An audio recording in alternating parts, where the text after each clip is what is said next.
আপনাদের যদি বলি যে পৃথিবী ধ্বংসের দিন বা ডুমসডের কাউন্টডাউন শুরু হয়ে গেছে, তাহলে কি আপনি বিশ্বাস করবেন?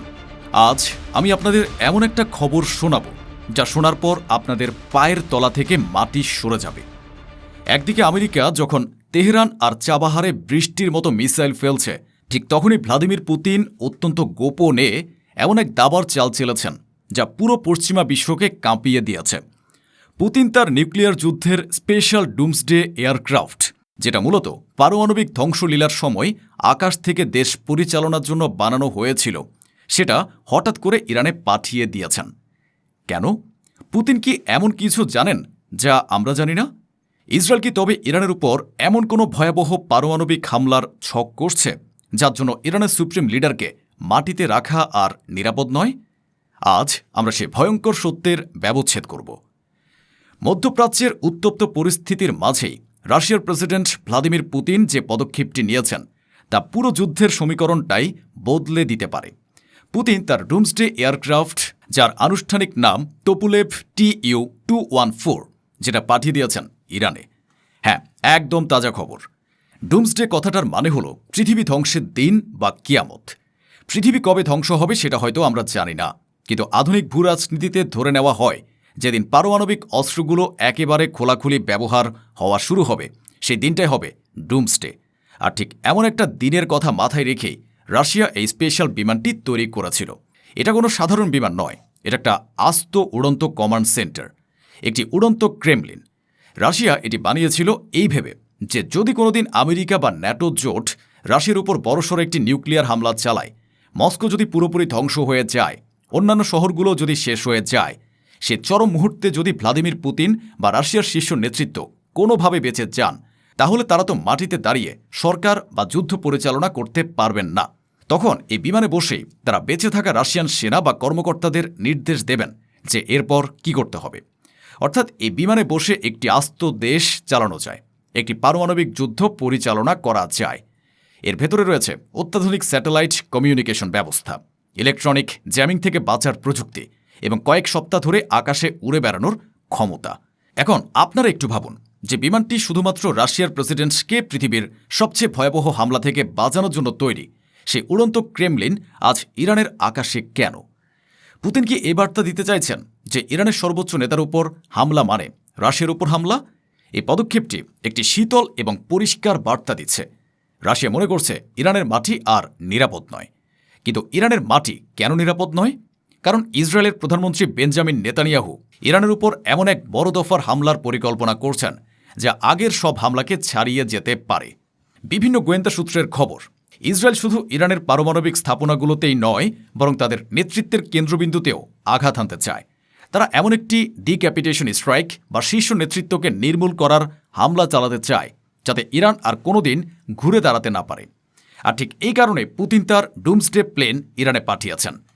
রাশিয়া হয়তো মনে করছে যে আমেরিকা এবং ইসরায়েল এবার এমন লেভেলের বোমাবর্ষণ শুরু করবে যে ইরানের শীর্ষ নেতাদের বাঁচিয়ে রাখার জন্য তাদেরকে এই বিমানে আশ্রয় দেওয়া ছাড়া আর কোনো সুরক্ষিত উপায় নেই। এখন আপনারা একটু চিন্তা করুন, সেটা কেমন ভয়ঙ্কর সংকট হতে পারে যেখানে একটি দেশের নেতাদের মাটিতে পা রাখা যাবে না। নিশ্চয় দেশের উপর এমন চরম পর্যায়ের কোনো হামলা আসন্ন যা প্রচলিত যুদ্ধের ধারণাকেও ছাড়িয়ে যায়। অনেক সামরিক বিশ্লেষক মনে করছেন পুতিনের এই পদক্ষেপের পেছনে লুকিয়ে আছে আরও ভয়ঙ্কর এক আশঙ্কা। ইসরায়েল কি তবে প্রচলিত অস্ত্রের বদলে ইরানের উপর ট্যাকটিক্যাল নিউক্লিয়ার ওয়েপন বা ছোট আকারের পারমাণবিক বোমা ফেলার প্রস্তুতি নিচ্ছে? কারণ শুধুমাত্র একটি পারমাণবিক হামলা হলেই একটি দেশের মাটি এতটাই বিষাক্ত এবং বিপজ্জনক হয়ে উঠতে পারে যে সেখানে কোনো বাংকারেও নেতৃত্ব নিরাপদ থাকে না। রাশিয়ার এই পদক্ষেপ পরিষ্কারভাবে বুঝিয়ে দিচ্ছে যে তারা এই চরম বিপদের মুহূর্তে ইরানকে কিছুতেই একা ছাড়বে না। যখন রাশিয়া এমন একটি পদক্ষেপ নিচ্ছে, তখন আমেরিকার প্রেসিডেন্ট ডোনাল্ড ট্রাম্প কি করছেন? তিনি আমেরিকার জনগণকে এক অদ্ভুত এবং আজগুবি গল্প শোনাচ্ছেন।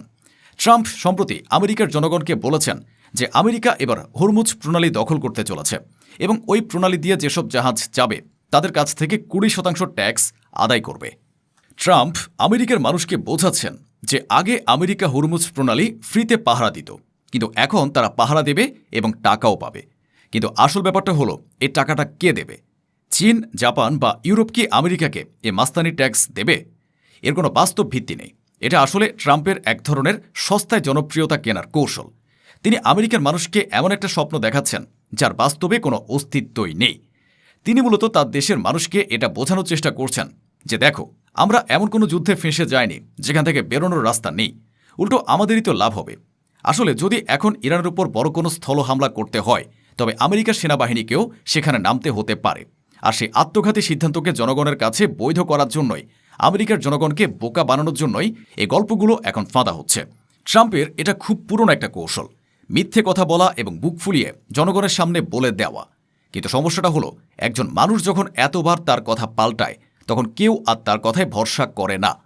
মাত্র সপ্তাহ দুয়েক আগেই ট্রাম্প বলেছিল যুদ্ধ শেষ, আর হঠাৎ করে তিনি এখন বলছেন আমি ইরানকে ধ্বংস করে দেব, 1000 মিসাইল রেডি। আজকের দিনে দাঁড়িয়ে ট্রাম্পের কথায় আমেরিকার ভেতরের মানুষ তো বটেই, আন্তর্জাতিক মহলেও কেউ আর ভরসা করতে পারছে না। এ চরম উত্তেজনার প্রভাব পড়েছে সারা বিশ্বের অর্থনীতিতে। দক্ষিণ কোরিয়ার স্টক মার্কেট প্রায় 8 থেকে 9% পড়ে গেছে। ভারতের শেয়ার বাজারেও বেশ বড়সড় ক্ষতির মুখে পড়েছে। বিনিয়োগকারীরা বুঝতে পারছে মধ্যপ্রাচ্যে যদি আগুন লাগে তাহলে তার আঁচ সারা বিশ্বে ছড়িয়ে পড়বে। নেতানিয়াহু ইরানের উপর তার জীবনের সবচেয়ে বড় জুয়াটা খেলতে চলেছেন, আর সেই হামলার সময় ইরানের নেতৃত্ব যেন শেষ না হয়ে যায়, রাশিয়া এখন সেটাই নিশ্চিত করতে চাইছে। এখন আপনাদের মনে প্রশ্ন আসতে পারে, রাশিয়া কি তাহলে সরাসরি সামরিক হস্তক্ষেপ করবে? এখন পর্যন্ত রাশিয়া সরাসরি সামরিক হস্তক্ষেপে যায়নি, কিন্তু তাদের ডুমসডে প্লেন পাঠানোটা 1000 সেনা পাঠানোর চেয়েও বড় বার্তা। এটি একটি প্রতীকী এবং কৌশলগত চাল, যা ওয়াশিংটন এবং তেল আবিবকে একটি পরিষ্কার রেড লাইন দেখিয়ে দিচ্ছে। পুতিন বলছেন তোমরা যা খুশি করো, কিন্তু ইরানের নেতৃত্বকে শেষ করার চেষ্টা করলে খেলাটা অন্য পর্যায়ে চলে যাবে। চূড়ান্ত প্রশ্ন হল, আমেরিকা যদি ট্রাম্পের দেখানো পথে হেঁটে সরাসরি ইরানের মাটিতে আক্রমণ করে, তখন কি হবে? তখন কি ডুমসডে প্লেনে বসে থাকা ইরানের সর্বোচ্চ নেতা তার দেশের সমস্ত ব্যালিস্টিক মিসাইল ইসরায়েল এবং মার্কিন ঘাঁটিগুলোর দিকে ছোড়ার নির্দেশ দেবেন? তখন কি রাশিয়া তার মিত্রকে রক্ষা করার জন্য সরাসরি এ যুদ্ধে জড়িয়ে পড়বে? ভ্লাদিমির পুতিন তার ডুমসডে প্লেন ইরানে পাঠিয়ে শুধু ইরানকে রক্ষা করার বার্তা দেননি, তিনি নতুন একটি বিশ্বযুদ্ধের রেড লাইন টেনে দিয়েছেন। এই খেলার টেবিলে এখন পারমাণবিক যুদ্ধের কালো ছায়া। ডোনাল্ড ট্রাম্পের লাগামহীন মিথ্যাচার এবং বেঞ্জামিন নেতানিয়াহুর আগ্রাসী মনোভাব বিশ্বকে এমন এক সংকটের দিকে ঠেলে দিয়েছে যেখান থেকে ফেরা হয়তো আর সম্ভব হবে না। পৃথিবী ধ্বংসের ঘড়ির কাঁটা বা ডুমসডে ক্লক যেন দ্রুত এগিয়ে চলেছে। পুতিনের এ পদক্ষেপ কি তৃতীয় বিশ্বযুদ্ধকে উস্কে দিল, নাকি একটি ভয়াবহ যুদ্ধকে আটকে দিল? ট্রাম্পের এ নির্লজ্জ মিথ্যাচার সম্পর্কে আপনার মতামত কি? কমেন্টে আপনার বিশ্লেষণ জানান।